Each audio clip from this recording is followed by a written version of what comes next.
Hey, beautiful beings. It's the same night of day 1. As you'll probably notice, I'm still wearing the same sweater as I have in the other 2 previous videos. But video number 1 was starting the channel. Number 2 is optimizing the physical experience. And today, number 3, we're doing chemical or frequency. I move it here, it focuses on it. That's pretty cool. I know I'm supposed to flip the recording. I did it in some of my TikTok videos, but here I'm not taking the extra step since it's only 2 words. We'll just read it backwards and give our brains a little bit of a massage. So chemicals or frequency. Basically, they interlace themselves, but some people talk in terms of chemicals. The positive ones being, I wrote them down so we have it clear, the serotonin, the dopamine, oxytocin, and endorphins. And the negative chemicals being cortisol, epinephrine, and norepinephrine. But cortisol is basically the more popular one. In terms of frequency, people are talking frequency, vibration, energy, kinetic energy, and then there's all kinds of ranges of frequencies and all kinds of ranges of vibration. So the frequency is the amount that the vibration is happening. I don't speak so much in frequency because I think of that more like what radio frequency are you tuning into? And that's a wave, right? And there's different waves of frequency, beta wave and other stuff like that. My uncle used to like to train me on that kind of information. And what I'm more interested is the vibration. So if you remember your anatomy from elementary, there was the nucleus and then the electrons and the protons going around, and everything else is space, right? And this is the atom, and this is the vibration that's happening. And on top of the neutrons and the proton, there's all these little other things going on, but basically we're made up of more space than matter. And whatever we get exposed to will elevate or lower our vibration. And just to keep it simple, I do think there are high vibrations that are not the most beneficial to us, but to keep the concept simple, I try to think like people like, oh, your vibration is so low, you want to be, people want to get like, you want to get into a high vibe, right? The vibration is higher. So we're just going to think of it that way, where even if the frequency or the vibration is lower, it's a high vibration, right? It's one that's nurturing me and making me feel good and happy, and it's healthy. It's healthy. It's a healthy vibration will be our high versus exactly, was it 67? Was it 800? Then there are these vibrations that I love, which is happiness frequency is 777, but also it can be 77, and also it can just be 7. Then there's the abundance frequency, which is 888, which could also just be 88, or can also just be focusing on the number 8. And 963 is the divinity and manifestation frequency. You can find all of those numbers on YouTube, and it's a beautiful thing to meditate to listen to. Number 9 is one of my favorite numbers to focus on, and I used it a lot during a time where I was trying to repair mental stuff for myself. It's like kind of like an antidepressant vibration, the number 9. And I used it also when I was trying to help my partner, or when people are sad around me and stuff like that. I just start to channel number 9 immediately, or I think of number 9, or sometimes if the universe is with you, like 9s will start to appear when you know that you're like, oh, maybe I should be channeling that. So what's happening in terms of chemicals or frequency in relation to the optimization of the physical experience? So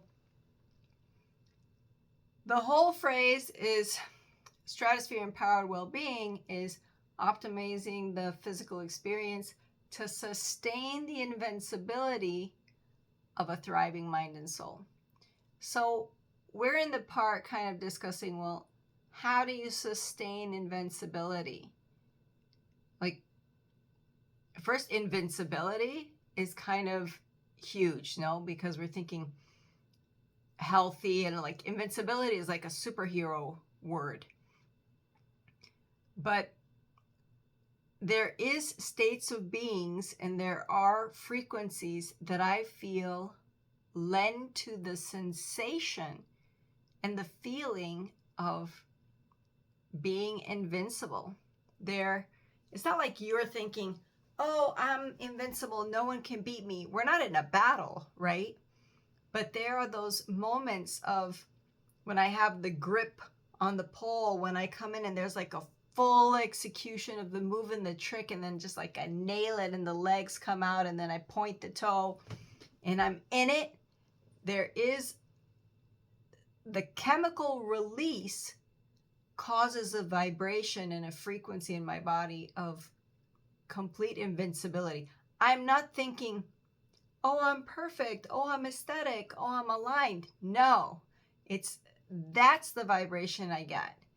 And even when I come down, if I come out of the trick or if I come out of the massage session, because in the last video I discussed how the optimization of the physical experience doesn't always have to be a power training. It can be very subtle. So even when I come out, I'm still super high. I'm still super on an elevated frequency. And that's what we're aiming for. Because when all the cells start to move up into that frequency and they're all there together, they can sustain. It's not like an extra adrenaline. It's not like you're in a high. It's not like you're out of your normal being. You have just become high vibrating. It's this, you can even invoke it to yourself. Like right now when you're watching the video, if you take 3 breaths, 3 extra breaths, like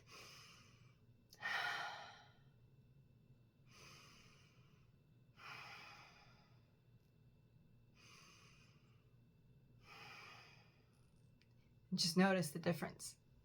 It might be minimal, but you're like, whew. There's the release of the cortisol or the epinephrine or the norepinephrine, or it's the release of the low vibe or the whatever. Like for 3 breaths, I disconnected from what my normal paused, calm, I'm really relaxed. That's how we kind of maneuver our day normally. If nothing's going on, if we're not having any stress or any problems. And kind of what stratosphere empowered well-being is, if we're operating here, then any little thing shows up and immediately we take a dip, right? Immediately it can literally whack us down because we were so close already to, we're just above the surface of dipping into those other chemicals or dipping into those other frequencies and vibrations that are down here. So if we manage to sustain anywhere near invincibility, but feeling that it's almost like that position in the dancing, in the waltz and the whatever, completely normal humans, and then all of a sudden they're just like, ta-da, right? And there's this invincibility in the stance, just of holding the arms up and having this control and moving your partner. That's definitely an optimization of the physical experience when you see dancers in their competitive aura, you would say. And it's kind of beautiful to experience. It's almost more entrancing than the moves themselves, is what is their line of energy coming through them. Know that you can connect with this. It's appealing to us because I do think it's like a natural birthright inside of all of us, that even when we're kids, when we fantasize about what we would do that we would love or enjoy, whatever, and I'm like, and I'm king of the castle, and we can feel, the energy of your sword or your crown and your robe, and you're just playing, you're just pretending, but you are able to embody, right, how great that feels. And that's why playing or role playing and stuff is like a total gift. All right, I'm already going on 11 minutes here. So we're going to leave it there with sustaining the invincibility, and we'll get on tomorrow and see if we can keep it rolling. We will keep it rolling. I'm gonna declare it so it happens, so we can keep the story going. But those two are good references for then moving into a thriving mind and soul. Like, where are we going with a thriving mind and soul? And then we'll just start to break up and do content and comments from there, what comes from those videos, where we can latch on. So thank you again for following, for listening. Hope you enjoy the rest of your day or evening, and I will see you in the next video, video number 4.